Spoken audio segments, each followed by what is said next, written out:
Hi everyone. In the today's class, we'll be discussing about the properties of T as well as the adjoint of T. Okay. So let us start with a bounded operator T.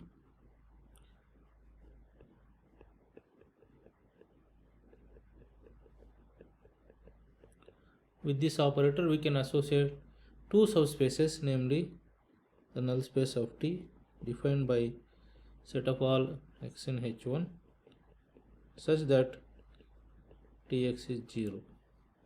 So this is called the null space of T. We can easily show that this is a subspace of H1. In fact, it is closed. You can use the fact that T is continuous, and using that we can show that null space of T is a closed subspace. Linearity of T implies that null space of T is a subspace. And another important subspace is the range space, set of all Tx where x is coming from H1. This is exactly T of H1. It is subset of H2. So this is called the range space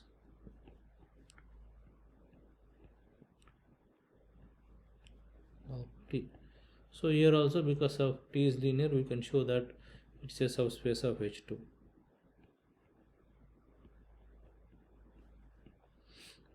Okay. So since T is bounded, we have concluded that null space of T is closed. But in general, range of the operator need not be closed. For example,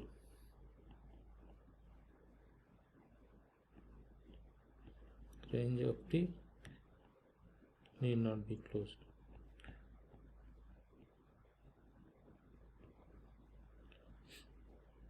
We can give some examples to show that range of T need not be closed. So let us look at example. Define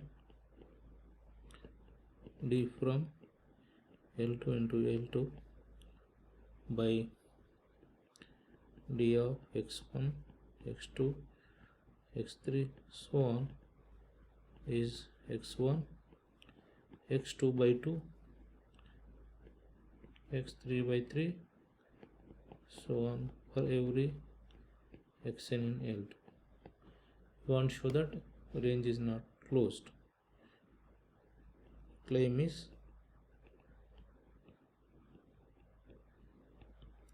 not closed. Okay. Now first we show that it is a proper subspace of L2.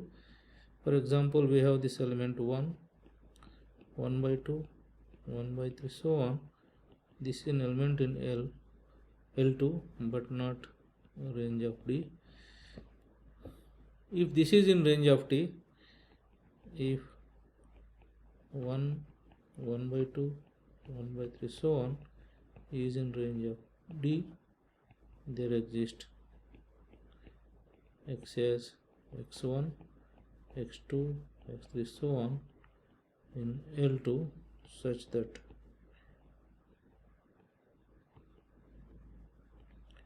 the D of x is 1, 1 by 2, 1 by 3, so on. That means we can conclude that x1, x2 by 2, x3 by 3, so on must be equal to 1, 1 by 2, 1 by 3, so on. This implies that x1 is 1, x2 is 1, so on. That means we get this element, but this is not in L2. If this element is in L2 minus, if 1, 1 by 2, 1 by 3, so on, that is in range of D, that should be D of x for some x. So when you compute this, we can get x1 equal to 1, x2 equal to 1, so on, which is a constant sequence which cannot be in L2. So from this we can conclude that range of T is a proper subspace of L2. Next we show that C00 is a subset of range of D. So claim is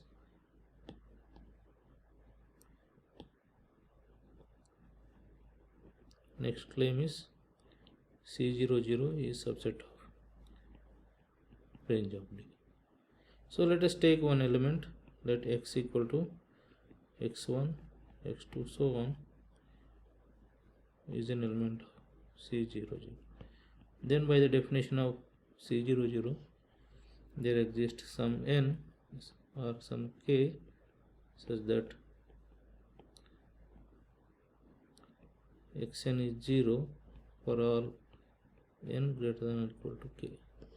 That means we can say that x is nothing but x1, x2, so on, xk minus 1, xk, and all the remaining components are 0. We want to show that this is in range of D. So that means, can we write this x1, x2, so on, xk minus 1 as D of some y1, y2, y3, so on. This is y1, y2 by 2, y3 by 3, so on. So from this we can conclude that y1 is x1, y2 is 2x2, so on, yk is k times xk, yk plus 1 is 0, and that is yk plus 2, so on. So that means, so yk is nothing but, so d of, therefore we can conclude that d of x1, 2x2, so on, k, xk and 0 is exactly x1, x2, so on, xk and remaining 0. So that means C00 is a subset of range of D, but we know that C00 space with the L2 norm is dense in L2 space. Hence we can conclude that range of D is dense in L2 space. Okay, so we know that it's a proper subspace which is dense, so it cannot be closed. If range of D is closed, then we can conclude that range of D is L2. But this is not true. This is a contradiction. So therefore range of D is a proper dense subspace of the space L2, and range of D is not closed. So this is an example of an operator which is bounded but range is not closed. But as we have noted earlier, that null space is always closed subspace when the operator is bounded.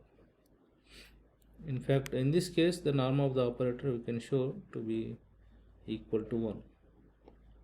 So check that.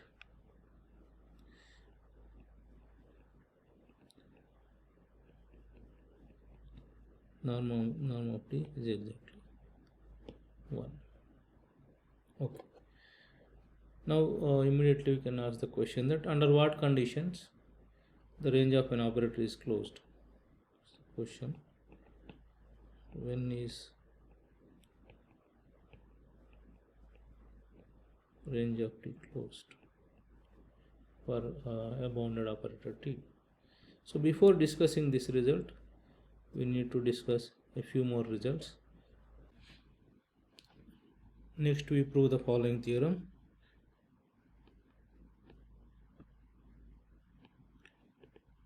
let T be a bounded operator between H1 and H2. Then we have null space of T equal to null space of T star T, and the second one is nothing but range of T closure is null space of T star path. Okay. So proof of 1. So let us take X is in null space of T, then we have Tx is 0 and hence T star Tx is 0. So we can say that is X is in null space of T star T. So therefore we can say that null space of T is contained in null space of T star T. On the other hand, let us take X is in null space of T star T, then we want to show that Tx is 0. So the only equation that connects with T and T star is norm Tx square equal to inner product Tx with Tx. So we can write norm Tx square is inner product Tx with Tx, and this is nothing but inner product T star Tx with X, and we know that T star Tx is 0, hence Tx is 0. This implies that X is in null space of T. So from these two inequalities, these two implications, we can say that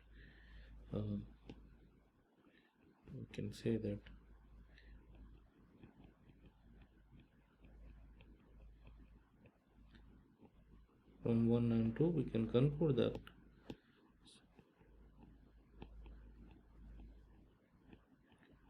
so we have null space of T equal to null space of T star T. Okay. Now let us look at the second one. So to show, we want to show that range of T closure is null space of T star.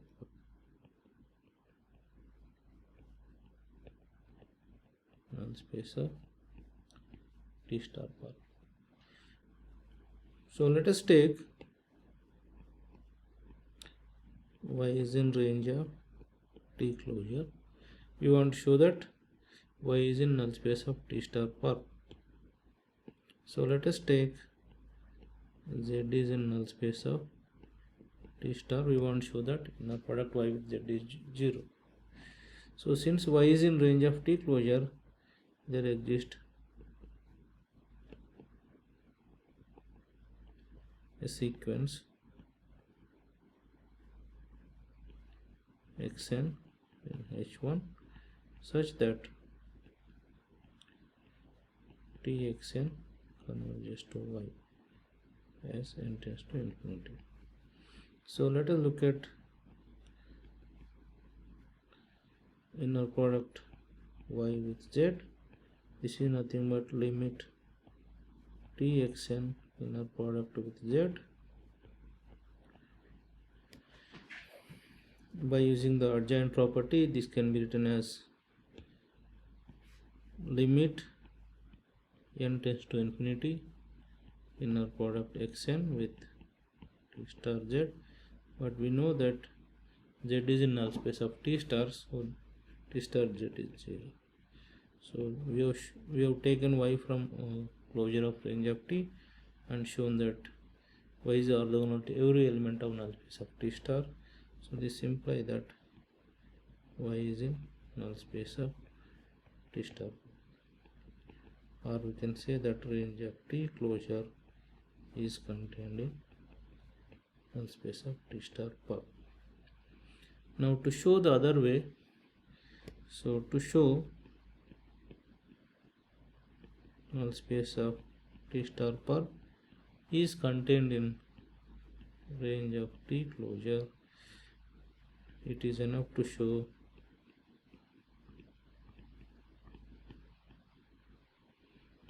the orthogonal complement of range of T per orthogonal complement of range of T closure is contained in orthogonal complement of null space of T star per. So that is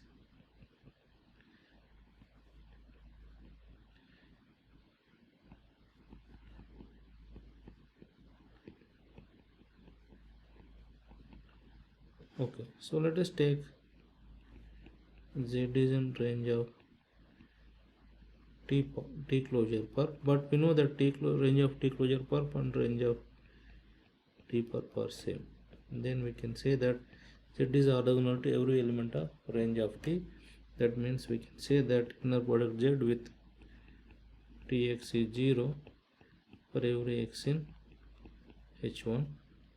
So this implies that inner T star Z inner product with x is 0 for every x in H1. So this shows that T star Z is 0 or Z is in null space of T star. So this is what we wanted to show. We have taken element from range of T closure per and wanted to show that it is in null space of T star. So we have shown. So from this we can conclude that, so we can say that null space of T star per is contained in range of T closure. This proves the second statement. So we have proved these two statements. Now immediately we can have the following corollary. If we replace T by T star in the above conditions,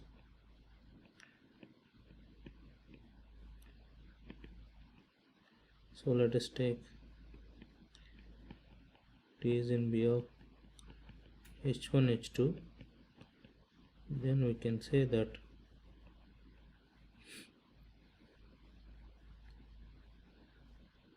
null space of T star is null space of T star,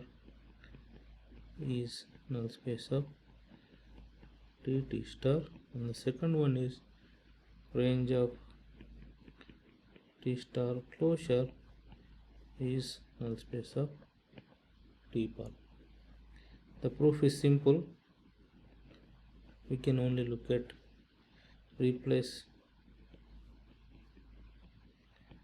T by T star in the earlier theorem,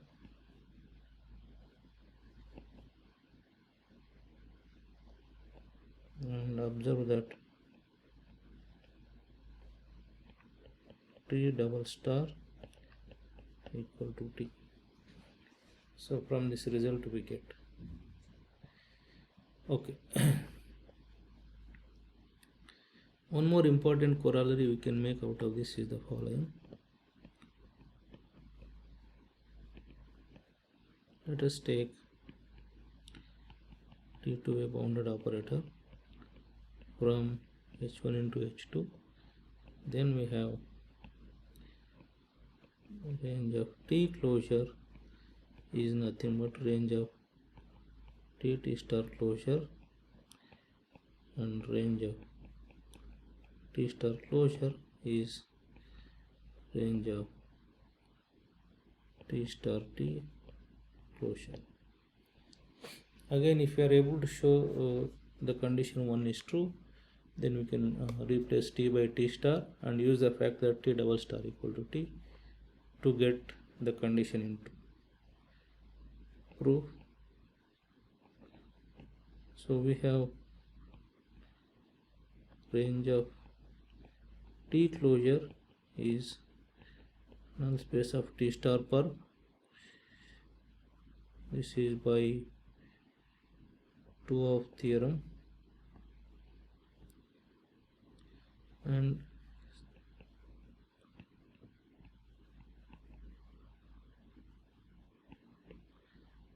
we know that null space of T star and null space of t star are same. So this is by, let us say this is corollary 1.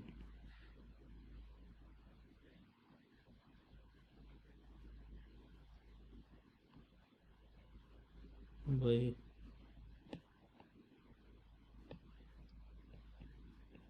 one of corollary 1. Now we know that null space of an operator per, so this is, let us say, A, null space of A perp is null space of, this is range of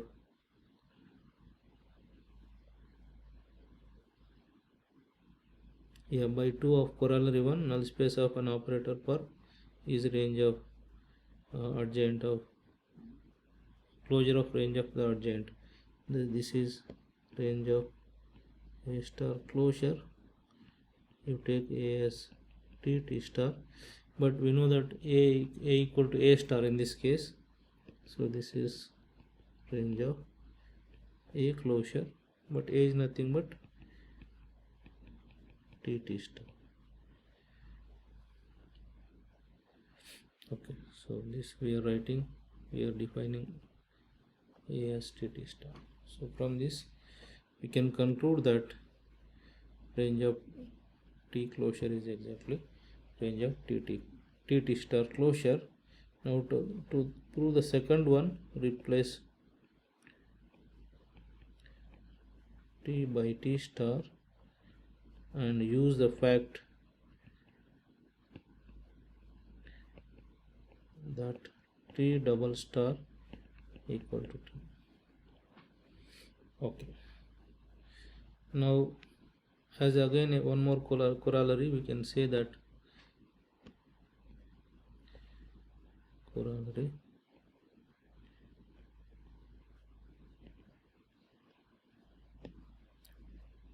let T be a bounded operator from H1 into H2. Then we have the following. The first one, we can state that T is 1 to 1 or injective if and only if T star T is 1 to 1. That means whenever null space of T is 0, null space of T star T is also 0, because the null spaces are same. This follows from the first statement of the theorem, and second statement says that whenever null space of T star is 0, then range of T closure is full space. So range of T is dense. It says that range of T is dense if and only T star is 1 to 1. Now the third statement is using corollary 1. T star is 1 to 1 if and only if T star is 1 to 1, if and only if T star is 1 to 1.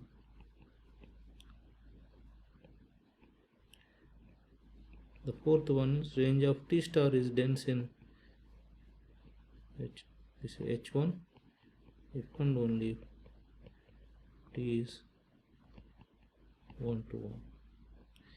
So 3 and 4 follows from corollary 1, and by corollary 2, let us call this corollary 2, we can say that this is corollary 3.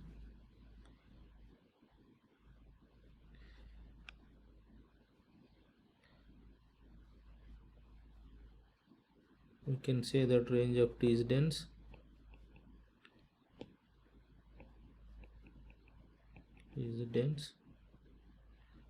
in H2 if and only if range of T star is dense in H2. Similarly, range of T star dense in H1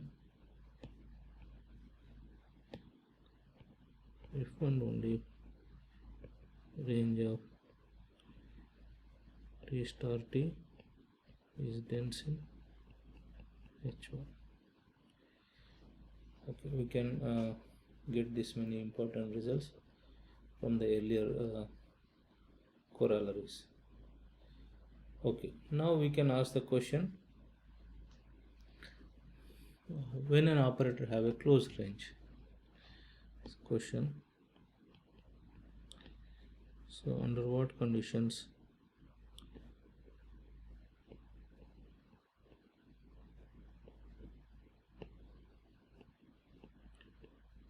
is closed? We have given an example that in general a bounded operator may not have a closed range. Okay, so this can be proved as follows. Let us take T to a bounded operator from H1 into H2. Then we have the following.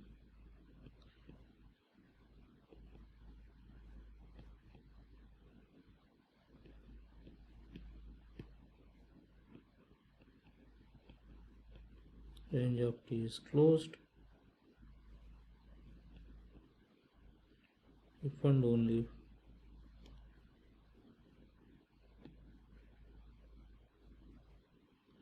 so we can say that then the following statements are equivalent.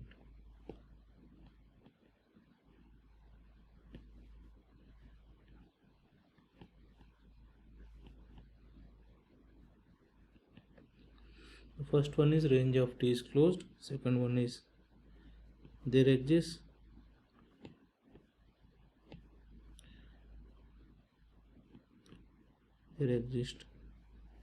a positive number k such that norm Tx is bigger than k times norm x for every x in null space of T perp. This is a statement. Let us try to look at the proof of this one.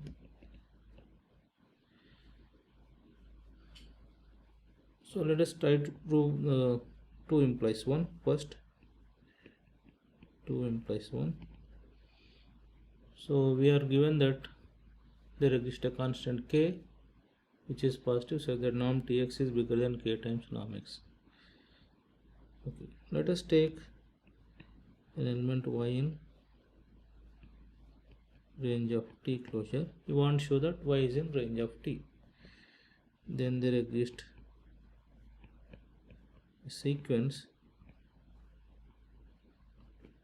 xn in null space of T perp such that Txn converges to y. We can get a sequence xn from H1, but we can write xn as vn plus vn, where vn is coming from null space of T and vn is coming from null space of T perp.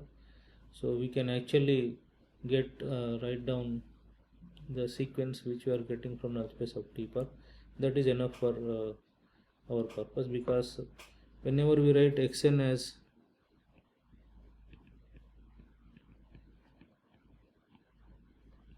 null space of T and v is in null space of T perp, implies Txn we get as T of Vn for every n. Hence we can choose a sequence directly from null space of T perp. So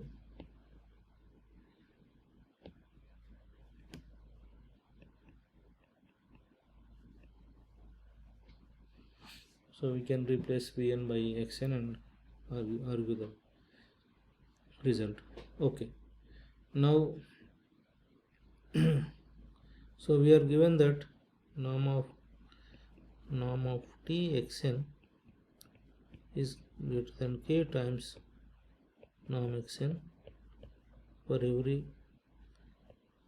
n in n. So this is by the condition that we are given. So let us say this is condition star. So by star this is true.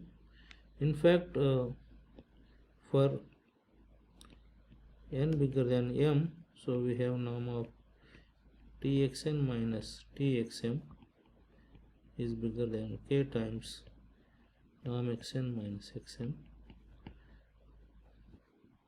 So this is by star, because whenever xn is coming from null space of T per, xn minus xm is also in null space of T per, still this is true. Now txn is convergent implies txn is Cauchy. So this, from that we can conclude that xn is Cauchy. Since xn is Cauchy in a Hilbert space, null space of T per, so there exists some x in null space of T per such that xn converges to x as n tends to infinity. But T is continuous, so as T is continuous,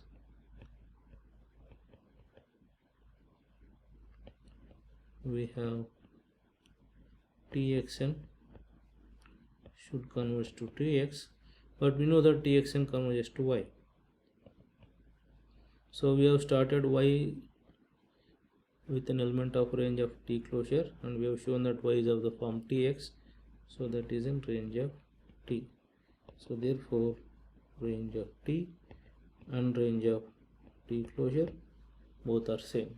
That means range of T is closed. So we have shown that 2 implies 1. Now to show 1 implies 2,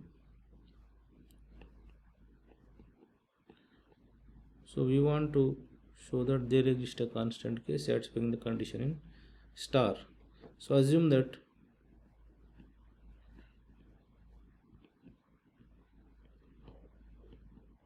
range of T is closed. Okay. Now look at this.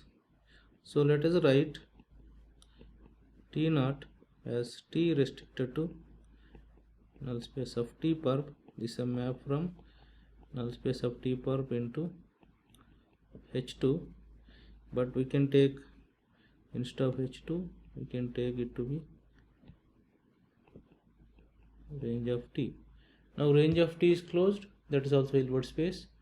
So null space of T perp and range of T are both are complete spaces. Now T naught, so clearly we can show that T naught is 1 to 1, because if x is in null space of T perp and T naught x is 0, but T naught x is nothing but Tx,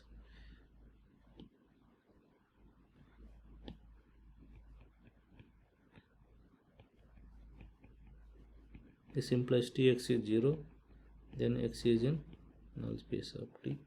So therefore x is in null space of T intersection null space of T perp, that is a 0 space. That means x must be 0. So from this we can say that T naught is 1 to 1, and in fact range of T naught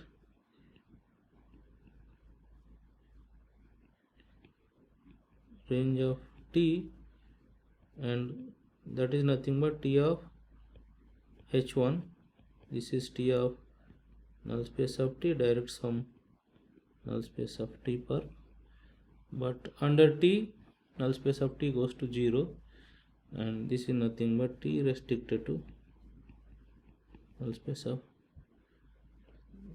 T perp, T restricted to T of null space of T perp. So this is nothing but T naught null space of, and this is nothing but range of T naught. So range of T and range of T naught are same. So since range of T is closed, range of T naught is also closed. So now T naught is a bijection. Therefore T naught is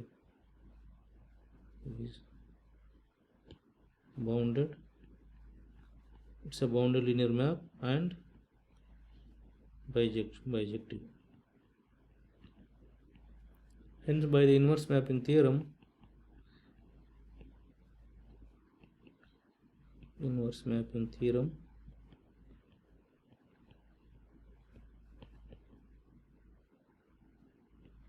There exists some, we can say that T0 inverse from range of T to null space of T per T0 per null space of T per is bounded. That means, so there is, that means there exists k bigger than 0 such that T0 inverse T of x is less than k times norm x, k times norm tx.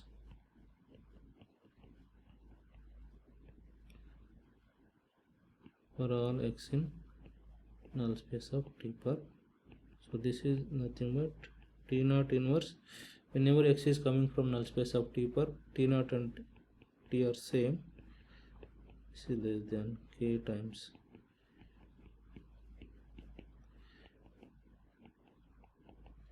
in fact this k0 is nothing but norm of this operator. Okay, so this is nothing but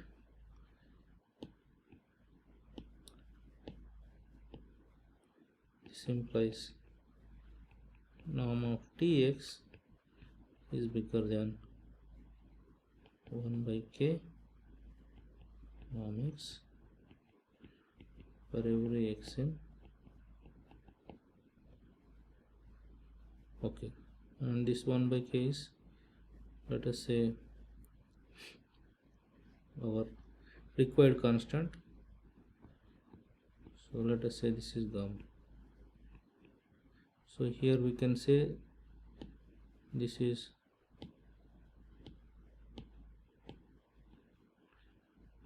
there is some L,